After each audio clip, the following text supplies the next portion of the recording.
பண்ண போகிறேன். இதுக்கு தேவையான பொருள் 150 கிராம் வெண்ணெய் எடுத்திருக்கேன், அதை போட்டுக்குவோம். 100 கிராம் சுகர் எடுத்திருக்கேன், அதையும் போட்டுக்குவோம்.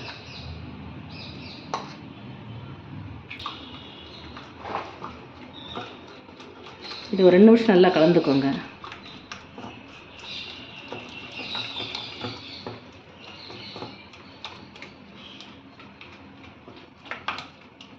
கலந்துட்டு 250 கிராம் கோதுமை மாவு எடுத்திருக்கேன்.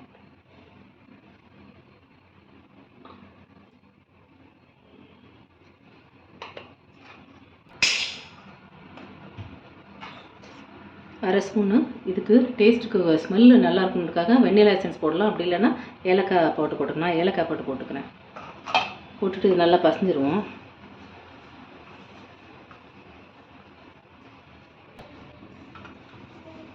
பட்டரை போட்டு நல்லா பசஞ்சிக்கோங்க. பசஞ்சிட்டு பிஸ்கட் ரெடி பண்ணிடலாம். சப்பாத்தி மாவு மாதிரி அழுத்தி ஏற்றி பசையக்கூடாது. ஆனால் சப்பாத்தி மாவு பார்த்து கரெக்டாக கொண்டு வந்துடுங்க. கொண்டு வந்துட்டு பிஸ்கட் கட்டரை வச்சு பிஸ்கட் ரெடி பண்ணிப்போம். சப்பாத்தி ஷேப்பில் கொஞ்சம் அழகாக இது தேய்ச்சிடுங்க. தேய்ச்சிட்டு பிஸ்கட் கட்டரை வச்சு கட் பண்ணிக்கோங்க. கீழே பட்டர் பேப்பரை போட்டுக்கோங்க. இதை எந்த ஷேப்புனா வச்சு நம்ம பிஸ்கட் கட்டரை வச்சு கட் பண்ணிப்போம்.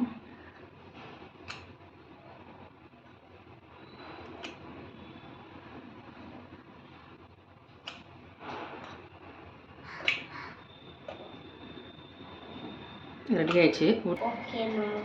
கோகனட்டை மேலே அப்ளை பண்ணிக்கலாம். பிடிச்சவங்களுக்கு உள்ள மாவோடு சேர்த்து பசஞ்சிக்கலாம். நான் இன்றைக்கி மேலே அப்ளை பண்ணுறேன். அப்ளை பண்ணிவிட்டு ஓடிஜியில் வச்சுக்கிறேன்.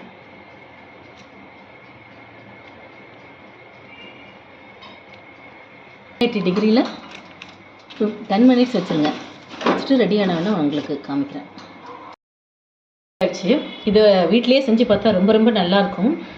கடையில் வாங்குறத விட நம்மளே ட்ரை பண்ணி பார்க்க ரொம்ப ரொம்ப நல்ல விஷயம். பசங்களுக்கு ஹெல்த்தியும் கூட. இதை ட்ரை பண்ணி பாருங்கள். தேங்க்யூ.